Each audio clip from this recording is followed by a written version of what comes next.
I am an architect. I am a father. I'm a designer. I am a volunteer. I grew up in Haiti. I'm serving my country. I'm studying international diplomacy. I am empowering youth to revitalize their communities. I join forces with fellow citizens to call for climate action. I connect households to community solar projects. I'm designing systems that will bring clean water to people around the world. I have learned the power of looking someone in the eye. And speaking from the heart. I understand the urgent need for global solutions. I am bringing my A game. I am proud that my grandchildren will benefit from our advocacy. This is my story. This is my story. This is my story. This is my story. I am a leader. I am fearless. I am not alone. We are all in. We are all in. We are all Todos in. estamos dentro. We are all We in. are all in. We are all in. Please welcome to the stage Mahesh Ramanujam, President and Chief Executive Officer of the U.S. Green Building Council and Green Business Certification, Inc.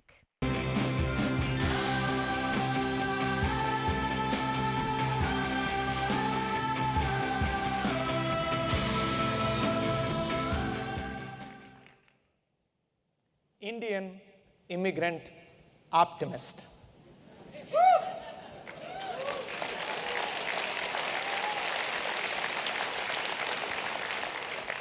When the US withdrew from the Paris Climate Agreement, I signed a letter to the green building community with those three words: Indian immigrant optimist.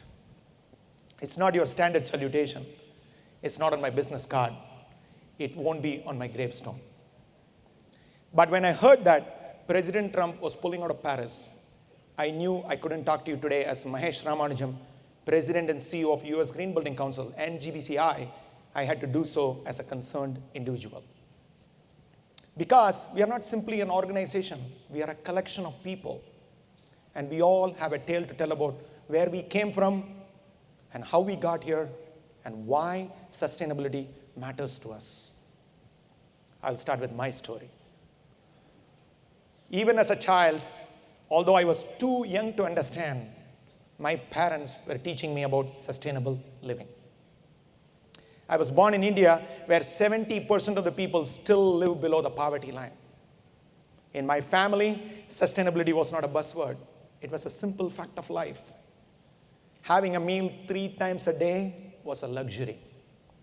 But with an income of just $50 a month, my parents somehow managed to pay for my education and supported my brother and me. Living with little to spare forever colors your perspective. And no matter how bad we had it, my parents made sure we understood there were others who had it worse. And I knew children who went to school only for the free meal that was served during the day.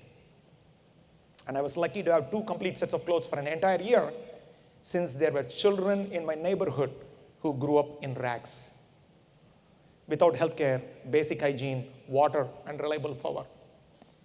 There were families fighting just to survive every day. But my greatest lesson in sustainability came when my parents taught me the importance of maximizing an untapped resource. Not something I could touch or buy, something within me. Values, my father said, cost nothing, but their value is priceless. So there is no doubt my work is rooted in my childhood. The values of USGBC are the same ones I learned on the streets of Chennai. They are lessons in how to maximize resources we have today in order to preserve abundance for tomorrow. But that is just my story. This movement is being built by millions of people with stories just like mine. Over 2 decades, 13 million people have become local heroes of the green building movement, who know that our mission is not simply about green construction. It's about lifting people up. These are people you probably won't see on the nightly news or in your Twitter feed.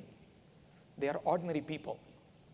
Educators, innovators, scientists, business owners, and everyone in between. And all of them are standing up for cleaner, more efficient, and more inclusive communities because they know how much this matters. Recently, this sense of dedication has led to real progress. Massachusetts is one of the highest ranking states in lead adoption.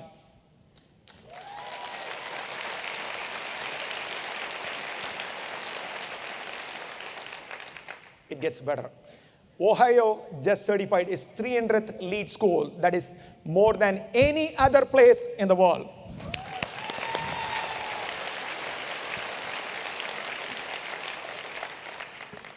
In Detroit, the community is working to address lingering issues with inequality.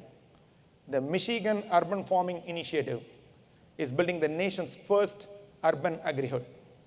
Ultimately, this will uplift and empower urban residents and serve as a model for the redevelopment of other urban communities.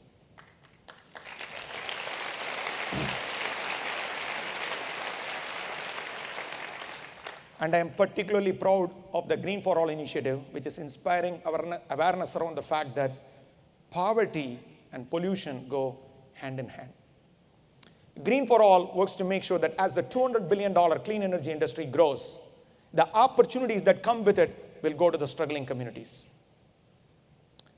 These days, some of our most rewarding work is with our veterans. The Greenbuild program in Florida works with other organizations to create a pipeline in employment to green jobs. Veterans understand what it means to be compassionate and resourceful. So it should come as no surprise that in the past 6 weeks, they have helped save countless lives in Florida, in Puerto Rico.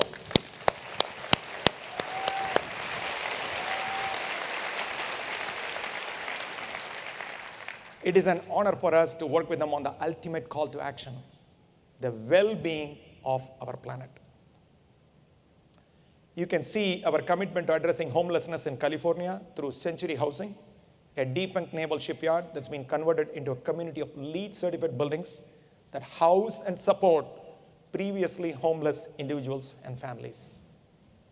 Not far from here, the Boston Latin School is a home to the Youth Climate Action Network, teaching the next generation of leaders about sustainability. So far, it has built a solar array, a green roof, a zero-sorts recycling program that has reduced waste by 50%, and a lighting retrofit that has saved the city more than $30,000 in energy costs a year.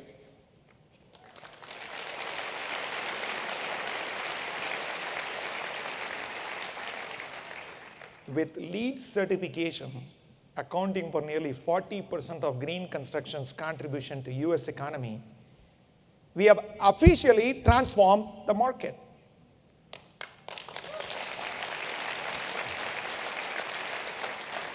Now, cities around the world have policies requiring that all new buildings be LEED certified. You know, we hear a lot of things about Washington, D.C. these days. But local sustainability leaders there have come together. Businesses have stepped up. Companies are answering the call. And 2 months ago, DC became the first LEED Platinum certified city in the world.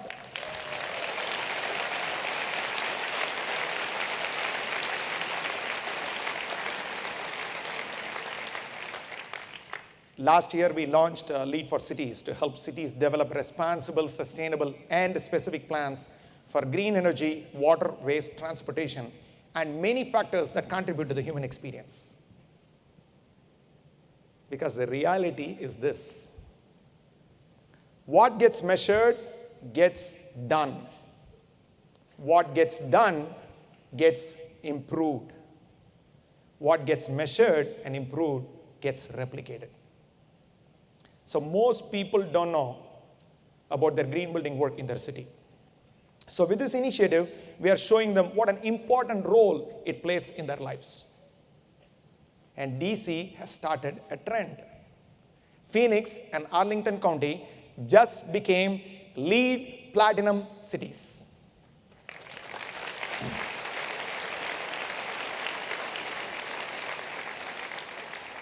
And major cities around the country are striving to be a lead city too.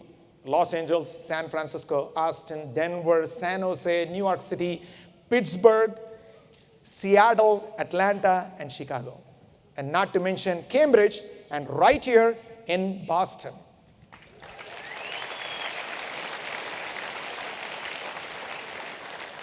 We are also seeing substantial progress across the globe. In cities like Surat, Belgrade, Munich, Bogota, and Konza Technology City in Kenya. And universities from Rome to Taipei to Cairo, global institutes of higher learning are also doing their part. The lead lab at Mexico's Pan American University is preparing the students for careers in sustainability. Francisco Sierra, a lead lab student and Pan American, says, doing the waste audit showed me the kind of negative impact we are having on the environment right now. And he says, it makes me want to do something about it. Not only here, but also in my outside life. We need more students like Francisco, who see the long-term value in LEED certification and who understand that green building is not just a trend, it's a $1 trillion global industry expected to double every 3 years.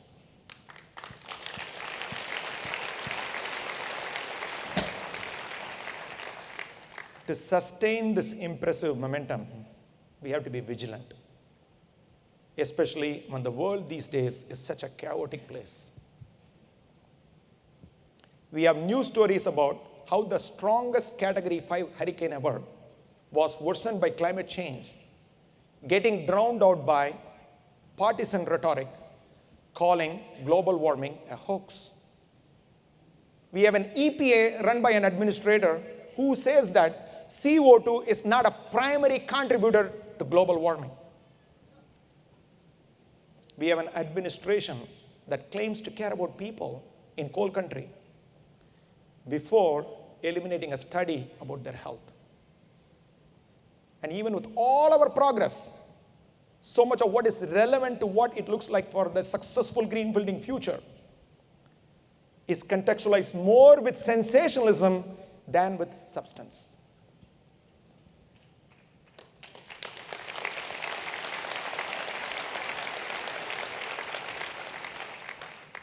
If we want our message to cut through the noise, we need to take a hard look in the mirror. We are an organization known for setting standards, requirements, and certifications. But for all the ratings and metrics that we rely on, we have been overlooking the most important metric of all. Us. You and me. This incredible, dynamic, brilliant community of 13 million strong. If the work we do here is about creating a better quality of life for people, then it's people, not corporations or regulations, but it is people who should be our focus. We ought to start asking ourselves, where are we looking for leadership and why? Leadership is not always in the boardroom or on the hill or in the Oval Office, especially since these places don't represent the diversity of America on race, gender, or economics.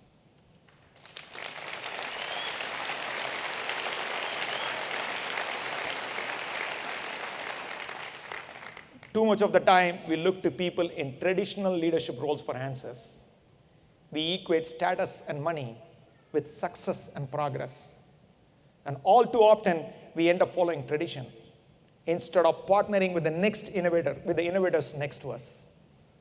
In other words, we end up looking at the bottom line instead of the storyline. We have to change. If we are going to meet our goals for the future, we need to highlight the personal stories of why we are all here. For example, most of us in this room know what LEED stands for. But billions out there don't. And the only way they're going to join us is if we share the stories of people in our community. So how can we do that in the most effective way? First, we have to lay out our strategy and talk about our goals in the context of what they actually mean to the people affected by them. Second, we have to realize that in 2017 and beyond, partnership is a new leadership.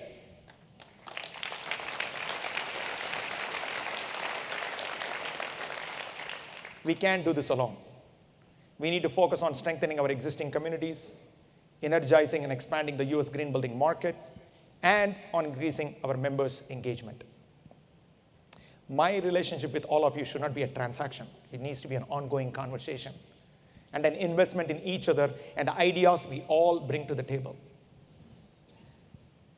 I've always worked closely with local communities, advocates, and leaders to ensure their perspectives are heard and their needs are met.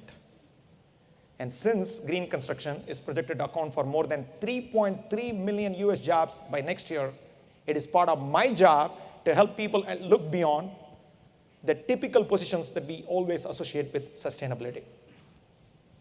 For example, the Bureau of Labor Statistics projects that wind turbine service technician jobs over the next 7 years will grow by 108%. But it is not enough to talk about how the world will be better with these jobs, but we need to tell people why the increase in these positions are important. Like the fact that the solar panel installers actually make installations safer, or that environmental engineers address a variety of challenges, not the least of which is safe drinking water. Creating these jobs is not just about improving lives, it's about saving them. And that is how we have to frame these issues, not just around the results, but around the people creating this change and the people benefiting from it. If I tell you that the number of environmental engineers is going to go up by 12.4% by 2024, maybe that won't stick. But if I explain that the environmental engineer is the person who helps address the Flint water crisis, that might stay on your radar. These are seemingly everyday jobs that make an extraordinary difference. And it has always been ordinary people who have identified the world's problems and led the way on finding solutions. Did you know that the improvement in Flint's water crisis started with Leanne Walters, a mother of 4 children, who noticed abnormalities on her kid's skin? She investigated and shared the test results first with an environmental engineer who helped us to get to the bottom of one of the biggest health crises in our nation's history. This is one ordinary citizen partnering with experts to change the environment her children live in. What if we all took this kind of initiative with our health and the well-being of people around us? What if we used our personal experiences to really make a difference? Just look at Italian architect Stefano Bori. He shared a story about his encounter with an artist named Hundert Wasser, who designed a complex in Vienna with 250 trees and bushes growing inside residences and around the building's facade. Bori's company has pioneered vertical forests, buildings that have hundreds of trees that create an ecosystem. His vertical forest in Milan is a geothermically heated LEED gold building that uses 900 trees to create a microclimate, filtering pollution, producing oxygen, and removes 11 tons of carbon dioxide from the air every year.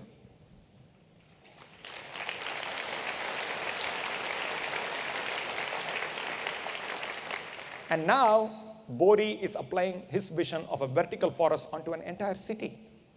Focusing on Sichuan, China, one of the most polluted cities in the world, he is using this data from his work in Milan to turn 556 acres into what he calls as a forest city. If the carbon dioxide reduction in Milan is any indication, Bori's passion for understanding the connection between humans and the trees could extend the lives of millions of people in China. One of my favorite programs, Lava May, converts retired buses into mobile hygiene facilities for the homeless. Denise Sandoval founded Lava May in San Francisco when she noticed elderly neighbors living in the streets before being evicted. When she met a woman who said she would never get clean, Sandoval was devastated and she wanted to do something about it. Today, the program has expanded to Los Angeles and beyond. And Lava May has partnered with Kohler to make sure that with the state's drought status, they keep as green a footprint as possible while providing showers to countless people.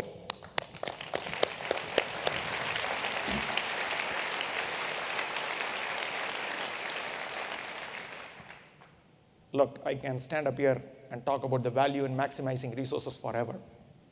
But the meaning behind all that is rooted in these stories, in the work of Leanne, Stefano, Denise, and millions of others. We need to expand worldwide member engagement by telling these stories. We can offer global benchmarks, but by sharing these regional successes, we will see people everywhere setting and achieving goals of their own. Goals we never thought were possible before. The theme of this conference is all in. Here's what that means. All in means we don't stop with the goals we have set for 2020. We have to think long term and remind ourselves that the young people of today really will be the leaders of tomorrow. They will make this planet livable for people who are not even born yet. All in means raising and then exceeding our expectations. Earlier I said that LEED represents 40% of green construction's contribution to US economy. Over the next decade, let's take that to 60%. And our primary goal over the next 10 years will be to achieve 20% growth across markets, by region, by sector, by product. And 20% of that growth come from our underserved communities.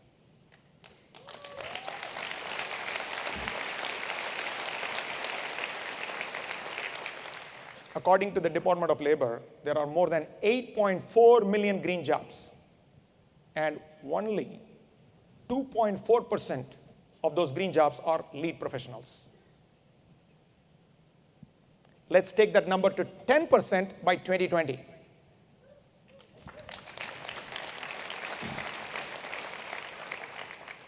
All in means that sustainability is absolutely essential. Health and wellness is not an option.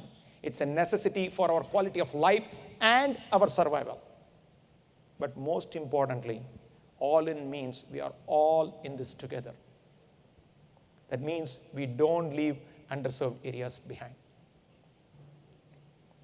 Because no matter who we are or where we come from, we all deserve the benefits of sustainable living. We have to be equal partners, connect our efforts, and share our stories. And our diverse backgrounds will make this movement more dynamic than ever. So today, ask yourself these questions. Why are you here? I told you that I'm an Indian, an immigrant, and an optimist. Who are you? What is your story? And who will you share it with?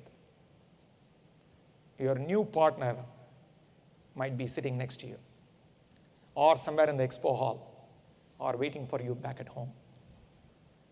The possibilities are endless when we let our personal experiences inform our mission and our work. And when we remember that community is as much as about camaraderie as it is about innovation. As Socrates wrote, the secret of change is to focus all of your energy, not fighting the old, but on building the new. And I know we can do that. And I am all in.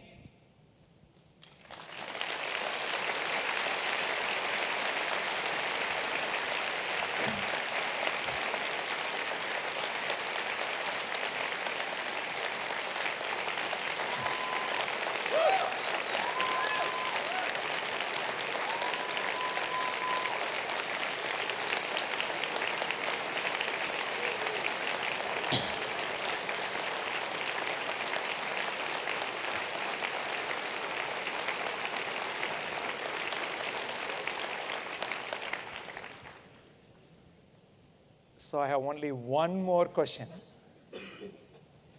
Are you? Thank you all so much.